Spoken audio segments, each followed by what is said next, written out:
जो पहले ब्रिटिश से पहले ये तकरीबन 58,000 कनाल ये गांव था ठल्ला सईदा।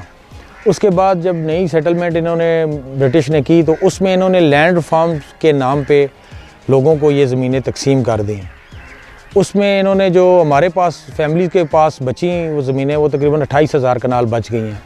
इसके साथ जंगी सईदा हैं, वो भी हमारे रिलेटिव हैं।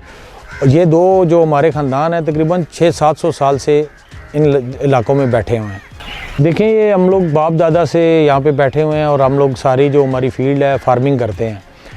इस खिता पठवार के अंदर उस वक्त यहाँ पे दरख्त बहुत बड़े बड़े दरख्त होते थे, आबादी नहीं थी, घर नहीं थे, उस ज़माने में ईंटें भी नहीं थी, पत्थर का दौर था, ठीक है। तो इन लोगों ने यहाँ पे पठवार के अंदर आपको पता है मिट्टी के पहाड़ हैं ज़्यादा, लेकिन मिट्टी सेफ़ नहीं है। अगर मिट्टी के ऊपर स्टोन आपको मिल जाए उसके अंदर आप गार बना सकते हैं, क्योंकि आपको एक मटीरियल चाहिए छत के लिए, ठीक है, ताकि आपकी सेफ्टी रहे।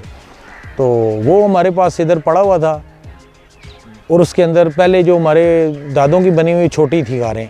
अब ये गार जो है ये बड़ी लंबी, एक 7 दरवाजे हैं इसके अंदर पूरा एयर का सिस्टम लगा हुआ है, फायर टेस्ट इसके हुए हैं, टेम्परेचर का टेस्ट इसका हुआ है। इसमें गर्मियों में भी जैसे मैंने आपको बताया कि 18 से 20 सेंटीग्रेड तक टेम्परेचर रहता है, इससे ऊपर नहीं जाता। बाहर गर्मी ज़्यादा होती है, ऊपर स्टोन है और स्टोन के अंदर पानी है। उसके अंदर जब धूप लगती है तो वो अंदर से ऑक्सीजन लेवल इसका अच्छा और हो जाता है।